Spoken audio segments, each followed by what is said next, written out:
तोता थे, तोता। मगर ये इतने बड़े ज्ञानी कैसे हो गए? तो आओ देखते हैं अति संक्षेप में।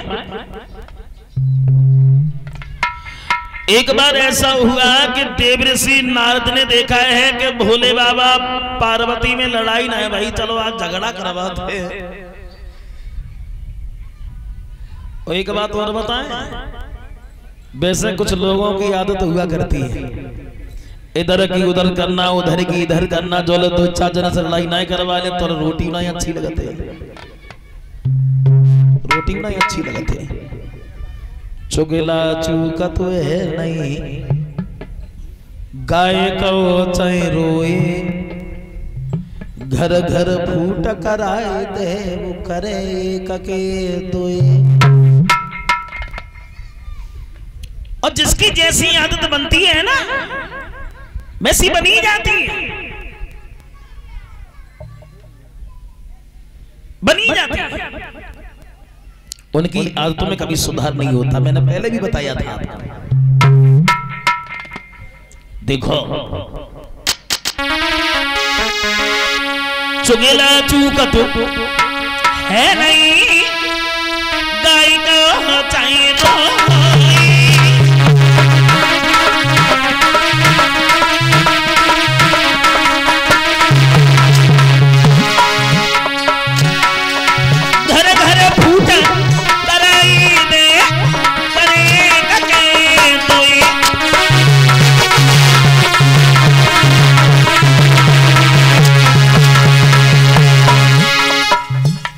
आदत वाले कभी आदत नहीं भूलते, जिसकी जैसी आदत बनती है वैसी बनी जाती है, उनकी आदतों में कभी सुधार भी नहीं हो पाता। भागवत श्रोताओ,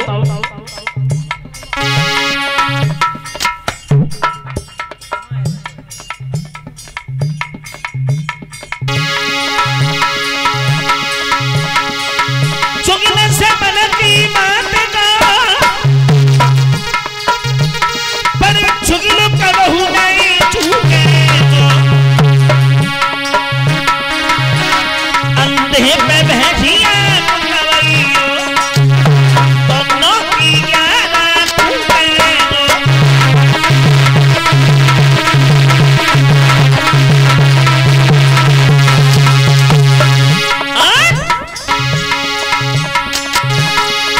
पेड़ के नीचे ऊट करो और पत्ती पत्ता छूटे, कुत्ता को तनु समझियो पर तान उठाएंगे।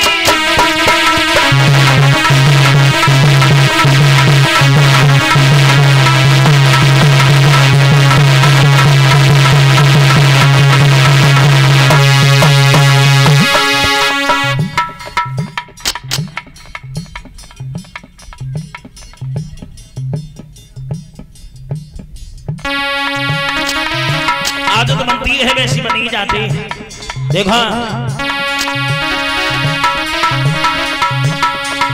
बिल्ली रंग शुभ न बदले, कथा भगवती खूब सुनाइयो, आंख ढाक कबहू न होई, चंदन फलिया गिर के पास लगाइयो।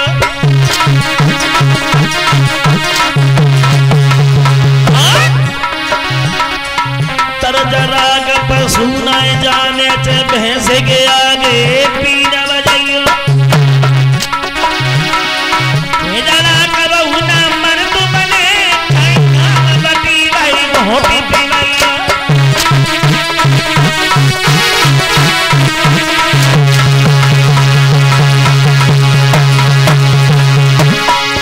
आदत वाले आदत नहीं भूलते।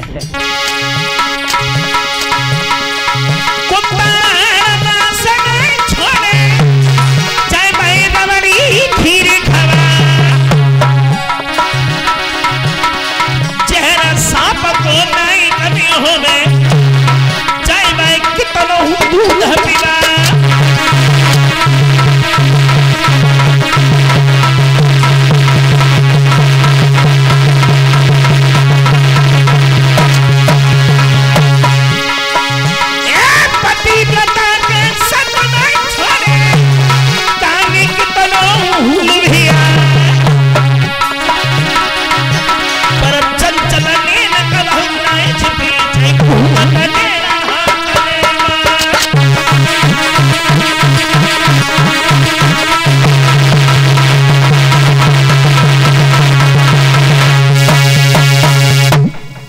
जैसी आदत बनती है वैसी ही बनी जाती है, उनकी आदतों में कभी सुधार नहीं हो पाता है।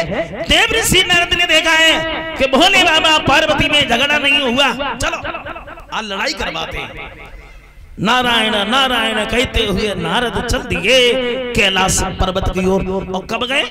नारद भी बड़े चालू थे। नारद तब गए जब देख लिया कि भोले बाबा कैलाश पर्वत पर नहीं है, तब गए नारद। कैलाश पर्वत पर जैसे नारद पहुंचे, पार्वती बोली आइए नारद बैठो। कैसे आना हुआ? नारद बोले भोले बाबा हैं क्या? पार्वती बोली नारद भोले बाबा तो नहीं है।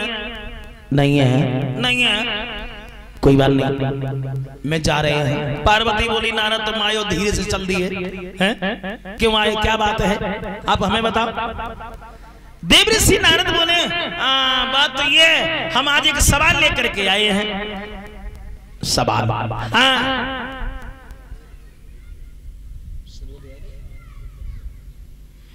एक से 1 रुपया हमें भेंट कर रहे हैं श्रीमान सुबोध यादव जो रुद्रपुर के रहने वाले हैं, उनकी तरफ से आई है। 1 से 1 रुपया देकर के सम्मानित कर रहे हैं। कामना करते भगवान धन दौलत से भंडार भरता रहे, समाज में सम्मान मिलता रहे।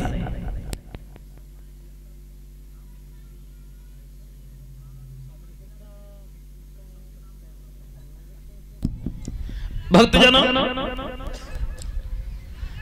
पार्वती बोली है नारद सवाल कौन सा है?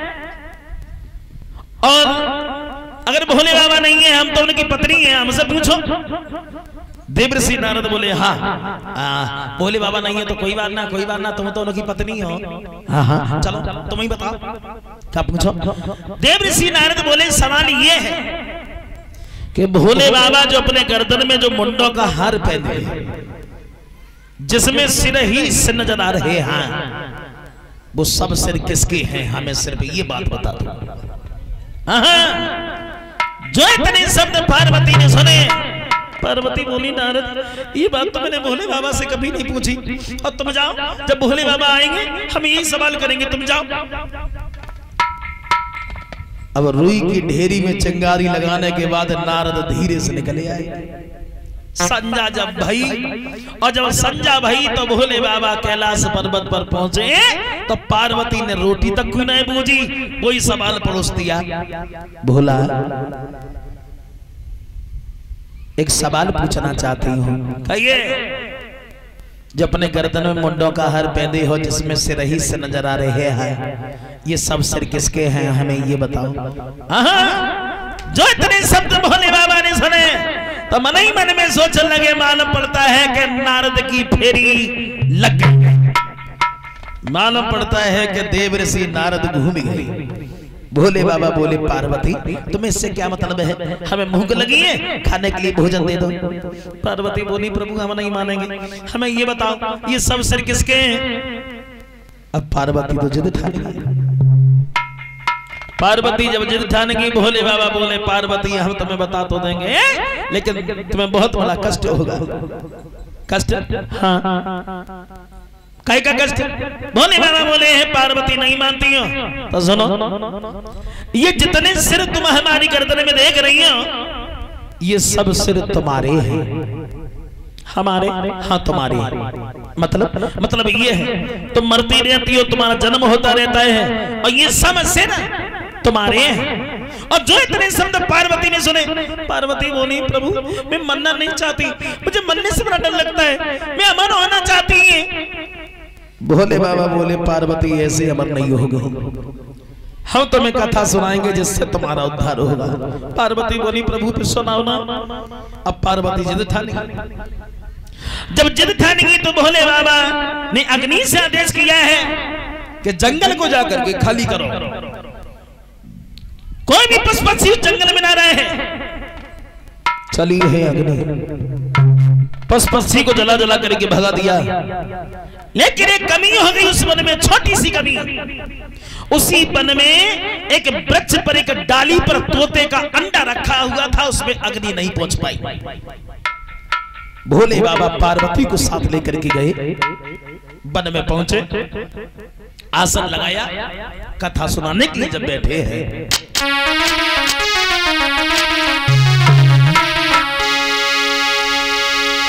अमरनाथ की अमर कथा और जब कई सुनी थी पार्वती, सोई उत्तराखंड में लगाया आसन, वहां बैठ गए कैलाशपति।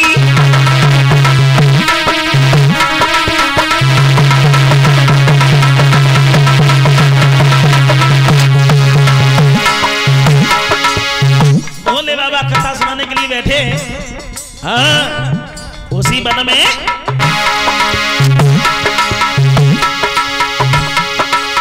अमरनाथ की अमर कथा जब कई सुनी थी पार्वती,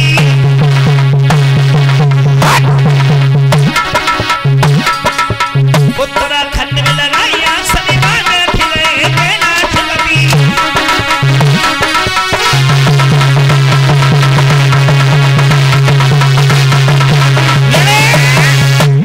भोले बाबा कथा सुनाने के लिए बैठे, और जब कथा सुनाने के लिए भगवान शंकर बैठे तो भोले बाबा ने पार्वती से बात कही है का पार्वती मेरी बात सुन, कथा कहते समय मैं इतना लीन हो जाता हूं जो मुझे अपने शरीर तक का ध्यान नहीं रहता है।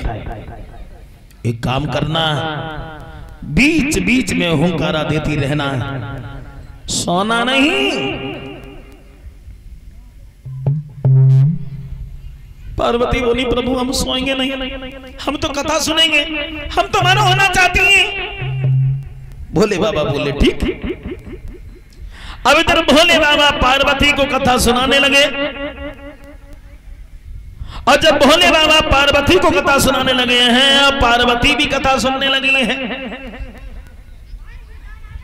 अब थोड़ी देर तो पार्वती कथा सुनती रही। हुआ क्या? अरे होना क्या था, वहां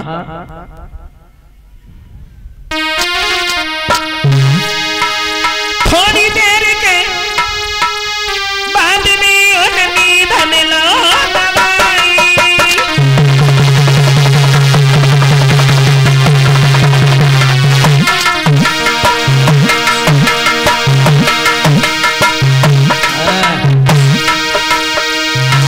थोड़ी देर के बाद में उन्हें धन लो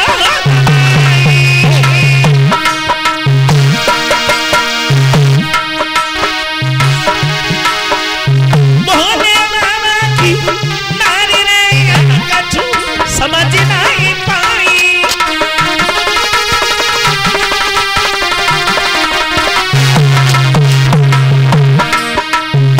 पार्वती थोड़ी देर कथा सुनती रही, नींद आ गई, और जब नींद आ गई तो पार्वती गहरी नींद में सो गई। समय के अनुसार उस अंडे से एक बच्चा बन गया, पार्वती के पास उड़ करके बैठ गया। अब पार्वती सो रही है, अब तोता बीच बीच में हुंकारा भरने लगा।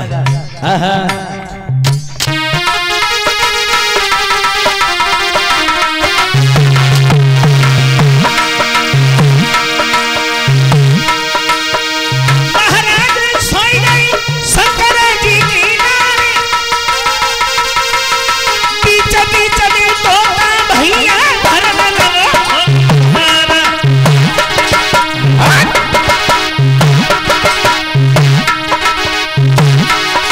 हरि की लीला अपरंपार कथाओं का कहे रहे त्रिपुरारी, प्रभु की महिमा अपरंपार कथाओं का कहे रहे त्रिपुरारी।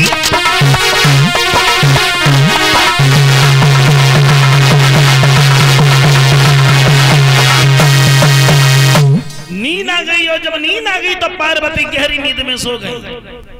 समय के अनुसार उस अंडे से एक बच्चा बन गया, पार्वती के पास उड़ करके बैठ गया। पार्वती सो रही है, भोले बाबा कथा सुना रहे हैं, अब वो तोता बीच बीच में हुंकार भरने लगा। कथा जब पूर्ण हो गई, और जब कथा पूर्ण हो गई, भोले बाबा बोले हैं पार्वती अब काय के लिए बैठी हो? कथा सुन ली तुमने? अमर हो गई, अब नहीं मरोगी। पार्वती बोली प्रभु कथा, मैंने कोई कथा नहीं सुनी। मतलब ये मैं तो सो गई। भोले बाबा बोले जब तू सो गई तो फिर बीच बीच में हुंकारा कौन बरता रहा? भोले बाबा को क्रोध आ गया और जैसे उस तोता ने भोले बाबा के क्रोध को देखा तो तोता उड़ करके भागा। भोले बाबा सोचने लगे मालूम पड़ता यही हमारा चोर है। त्रिशूल लेकर के भगवान शंकर उसके पीछे भागने लगे। तोता तीनों लोक में भागता रहा लेकिन छुपने की कहीं जगह नहीं मिली। तो क्या देखा है उस तोता ने कि व्यास की पत्नी छत के ऊपर खड़े होकर के जमुआई ले रही है। तोता ने छोटा सा रूप बनाया और मौत के द्वारा पेट में चला गया। भोले बाबा व्यास के पास पहुंच गए। बोले व्यास तुम्हारे घर में चोर छुपाए हैं भाई, बाहर निकालो थे। व्यास बोले भोले बाबा मैं सुबह से दरवाजे पर बैठा हूं, यहां तो कोई नहीं आया। तब तक उनकी पत्नी सामने पहुंच गई। बोली महाराज हमें ऐसा लगता है कि हमारे अंदर एक तोते का बच्चा चला गया है। व्यास बोले हैं भोले बाबा अगर ऐसी बात है तो पहले हमारी पत्नी का वध करो, उसके बाद में तुम अपने चोर का वध करो भाई, और तो कोई उपाय है नहीं। अब भोले बाबा बड़े असमंजस में फंस गए, सोचने लगे भाई इनकी पत्नी का तो कोई दोष नहीं है। अब भोले बाबा जो है अपने क्रोध को शांत करके बाहर से चले आए, लेकिन वो तोता एक दो दिन नहीं 12 साल हो गए छुपे छुपे। एक दिन भगवान नारायण बोले हैं क्यों भाई ऐसे कब तक छुपे रहोगे? बच्चा बन करके जन्म क्यों नहीं ले लेते? अंदर से आवाज आई है भगवान नारायण हम पागल नहीं हैं, जब तक ये दुनिया मोह में है हम जन्म नहीं लेंगे। तो भगवान ने 2 घड़ी के लिए दुनिया को निर्मोही कर दिया, किसी से किसी का कोई मोह नहीं। तो जन्म लयो सुख देह बने बिना लपेटे अंग, चले भागते मनी को तो लगे व्यास जी संग। जन्म लेते ही लेते सुखदेव वन की तरफ भाग खड़े हुए, व्यास पीछे पीछे भाग रहे हैं। बोले बेटा रुक जाओ। सुखदेव बोले हैं वापस लौट जाओ, कोई किसी का बाप नहीं और कोई किसी का बेटा नहीं। हैरान होकर के व्यास वापस लौट आए। सुखदेव ने जाकर के वन में घनघोर तपस्या की, इतनी तपस्या की, इतनी तपस्या की, उस तपस्या को देख करके देवताओं का राजा इंद्र घबरा गया।